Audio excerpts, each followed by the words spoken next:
So today at Wenning Strength, we're going to go over flexibility for restoration. So I know a lot of you guys don't see me do a lot of stretching, and there's a good reason for that. One, I think that mobility trumps flexibility. But there are some good movements that you can do with band tension that will increase hip mobility and ability to recover. So let's go over that today.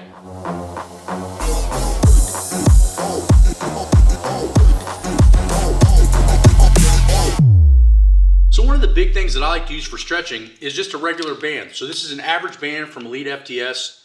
I like this company and this brand because we beat the hell out of these at the gym and they last a long time.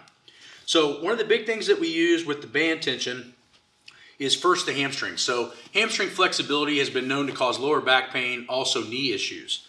So what we do is we just lay back, hook the band around the back of our heads, grab the band until we have some tension on it, and then we straighten the leg while pulling slightly on the band. Now I find that the first when I do this, my body is super stiff, but over the course of about 20 to 30 seconds, I'll start to loosen up immensely. So as you can see, I just did leg training, so my body is super tight right now. So what I'm working on is back in here, stretching out the hamstring, and then I'm grabbing the band and I'm actually pushing against it. I find that doing this type of stretching versus just holding works way better. So I bend the knee, straighten it, bend the knee, straighten it, and I do this about 30 times each side. So then I'll flip the sides, put my other leg in, grab the band, get some tension on it, and do the same thing. Do about 30 of these for each hamstring.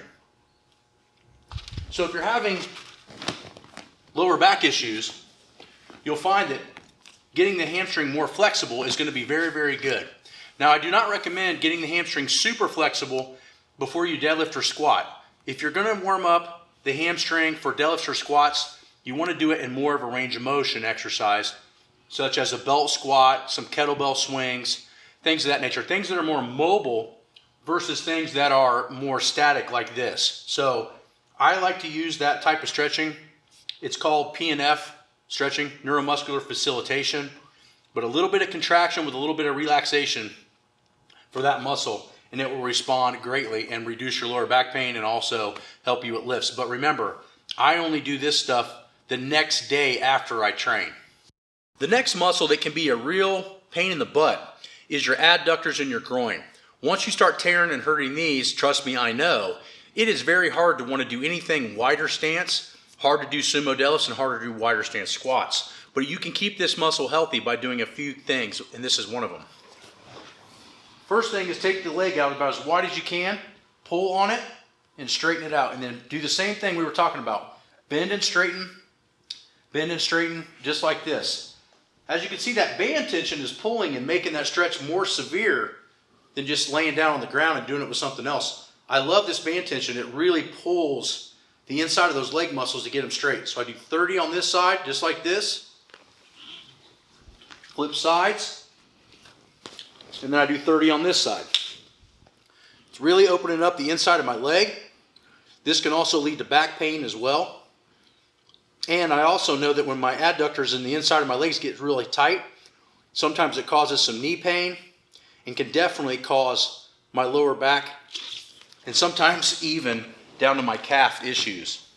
So the way I've been able to maintain a super wide squat with a really tight upright torso, which is what we all shoot for in the deadlift and the squat, I have learned that keeping the insides of my legs flexible, pliable, and healthy are huge in order to having a great squat and a great deadlift and also doing it healthy.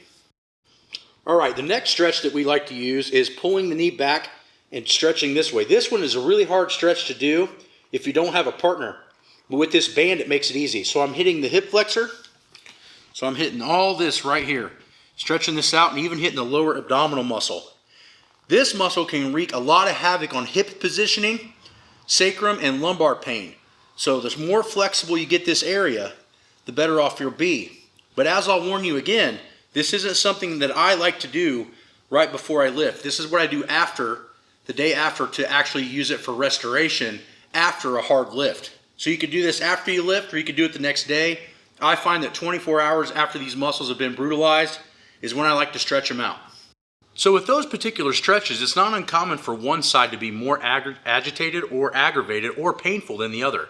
A lot of times that's due to leg length discrepancies and your hips not being aligned. So if you find that you're having a lot of lower back pain, thoracic pain, or even hip problems, it would be in your best interest to go see a functional and very highly educated chiropractor and have them make sure that your back is adjusted and your hips are adjusted. The next muscle that wreaks a lot of havoc, not only on the shoulder, but just back pain in general, is the pec. And for a lot of us that lift heavy, we tend to train a lot of the stuff we see in the mirror, which isn't always a good thing. So the key with the pec is to make sure it's flexible. So what I like to do is I'll do stretches like this 24 hours after I bench press. Now what I'll notice is this is not only stretching all of this pec area out to get it loose, but I actually just popped my back, stretching my pec. So the tighter your pecs get, what happens is it starts to actually do this to your shoulder, starts to make your neck and the top part of your cervical spine actually have to work harder. So the big trick is, if you guys are gonna do a lot of chest work and a lot of bench work, you wanna keep this shoulder joint as loose as you possibly can. Now, as you get stronger, once I hit over a 600-pound raw bench press in 2012, I started to notice that my pecs started to get extremely tight. So I have to do this stretch about 3 times a week. And all of it really is doing is keeping me from getting injured and keeping everything aligned. But I noticed that at night when I wake up, this is super tight, so the next day I really stretch it out to make sure that that area stays loose. So just move all kinds of different ways, turn everything around, and keep all this stuff loose, and you'll find that your health in your shoulder joint, your pec, and all that will stay much healthier, and you'll be able to train much harder. The next one that I really like to utilize to keep my bicep healthy, keep it all stretched out, is I'll take the band and I'll put it almost backwards in my hand and loop it. That way I don't have to grip the band. Walk away till I have hand tension on it, turn it down, and turn it up.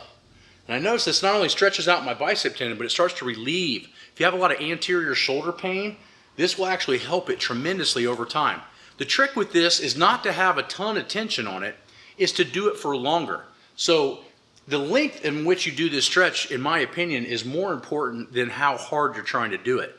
So I would be better off sitting here and doing this for 2 minutes at a medium amount of tension than I would trying to wrench it all the way to here, a whole nother foot, and only be able to do it for 10 seconds because it hurts. Remember that you only want enough tension on all these to be able to relax your brain, not have it so painful that you can't relax into the stretch. That's where a lot of people mess up doing stretching for recovery, is that they're not doing it at a particular pace or tension that is allowing them to do it for longer so they can relax the muscle into the stretch versus stretching it so hard that the muscle starts to fight back. That's not what you want.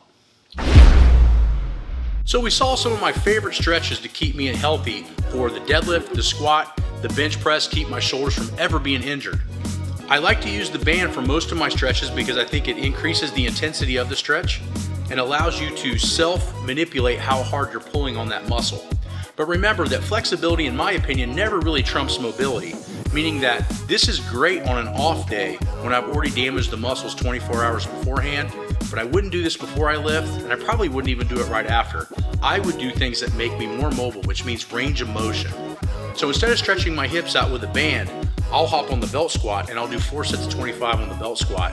And I find that not only does the stretch make me less injury prone, it also helps me in the movement that day. Whereas the stretching I just showed you is great for the day after.